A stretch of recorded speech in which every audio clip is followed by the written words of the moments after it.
नमस्कार दोस्तों, मैं कृष्णा अपने YouTube channel fly with confidence में आप सभी का स्वागत करती हूँ। आज मैं हमारे देश की राष्ट्रपति द्रौपदी मुर्मू जी की जीवन सफलता की कहानी सुनाने जा रही हूँ।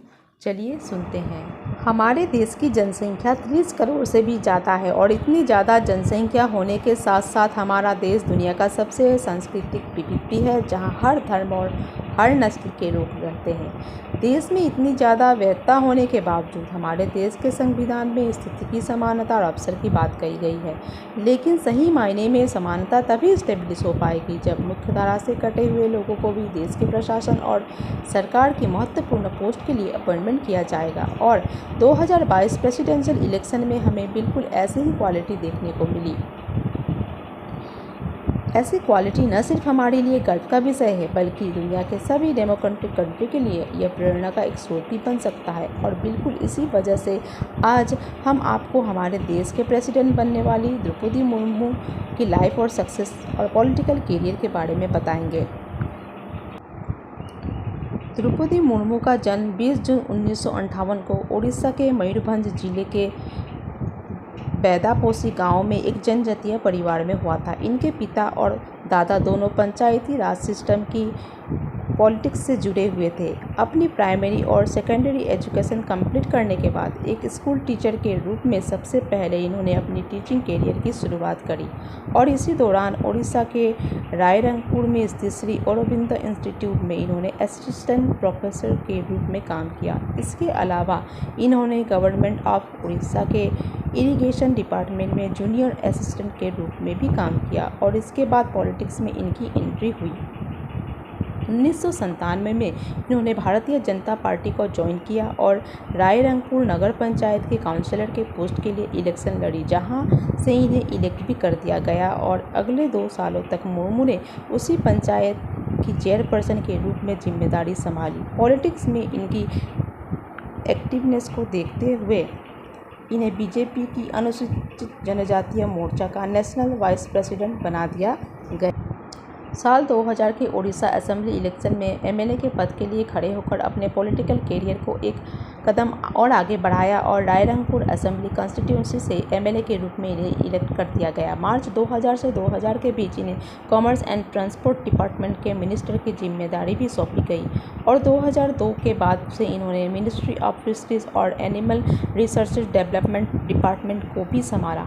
लेजिस्लेटिव असेंबली के मेंबर के रूप में अपने कार्यकाल के दौरान मुर्मू के कामों को देखते हुए इन्हें Neelkanth award for best MLA से भी नवाजा गया।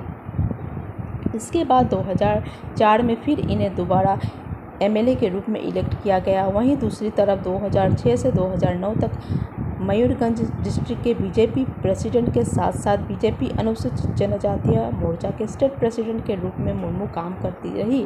मुर्मू की पॉलिटिकल लाइफ में सब कुछ सही चल रहा था, लेकिन अचानक उनके पर्सनल लाइफ में कुछ बहुत बड़ी परेशानियां आई, जिन परेशानियों ने इन्हें हताश कर दिया। साल 2009 में एक एक्सीडेंट की वजह से द्रौपदी मुर्मू के बेटे की डेथ हो गई, जिनकी वजह से इनके मेंटल हेल्थ पर काफ़ी असर पड़ा और ये काफ़ी समय तक डिप्रेशन में रही। इसी के कुछ समय बाद साल 2013 में इन्होंने अपने दूसरे बेटे को खो दिया और कुछ ही महीनों के बाद इनके हस्बैंड की भी मृत्यु हो गई और इन घटनाओं के बाद किसी के लिए भी डिप्रेशन में जाना स्वाभाविक है। द्रौपदी के अनुसार अपने इस डिप्रेशन मेंटल जोन से बाहर निकलने के लिए वो ब्रह्म कुमारी संस्था से जुड़ी, जिससे इन्हें काफ़ी मदद मिली और स्थिति से बाहर निकलने के बाद इन्होंने जनता की सेवा करने की अपने लक्ष्य पर दोबारा काम करना शुरू किया और 18 मई 2015 को द्रौपदी ने झारखंड की गवर्नर के रूप में शपथ ली। द्रौपदी का यह शपथ न सिर्फ इनके समाज के लिए गर्व का विषय था, बल्कि ये उड़ीसा के पूरे जनजातीय समाज के लिए गर्व का विषय था, क्योंकि द्रौपदी मुर्मू उड़ीसा की पहली महिला जनजातीय थी जिन्हें गवर्नर के रूप में अपॉइंटमेंट किया गया था। इसके साथ ही मुर्मू झारखंड के गवर्नर के रूप में जिम्मेदारी संभालने वाली भी पहली महिला थी। इस तरीके से गवर्नर के रूप में इनका शपथ लेना महिलाओं के लिए भी गर्व का विषय बना। 5 साल के टर्म के लिए गवर्नर बनने के बाद मुर्मू ने अपने इस टर्म को पूरा किया। अपने कार्यकाल के दौरान द्रौपदी ने ऐसे कई बिल्स को रिफ्यूज किया जिसे झारखंड विधानसभा में अप्रूवल मिल चुका था। इसके साथ ही गवर्नर के रूप में कार्यरत रहते हुए द्रौपदी मुर्मू ने कोरोना के समय वीडियो कॉन्फ्रेंस के जरिए अपने कई इनिशिएटिव को आगे बढ़ाया। अपने कार्यकाल के दौरान ही मुर्मू ने अनाउंस किया उनकी मृत्यु के बाद उनकी आंखों को रांची के ही कश्यप मेमोरियल आई हॉस्पिटल में डोनेट कर दिया जाए। और फिर द्रौपदी मुर्मू की डिप्लोमेटिक वर्क एथिक्स और विजनरी गोल्स को देखते हुए इन्हें प्रेसिडेंट ऑफ इंडिया 2022 के इलेक्शन के लिए एनडीए की ओर से नॉमिनेट किया गया। मतलब अब ये कहने में कोई शक नहीं है कि द्रौपदी मुर्मू हमारे देश की अगली प्रेसिडेंट होंगी और देश के सबसे बड़े पद की जिम्मेदारी संभालने वाली वो पहली जनजातीय महिला भी होंगी।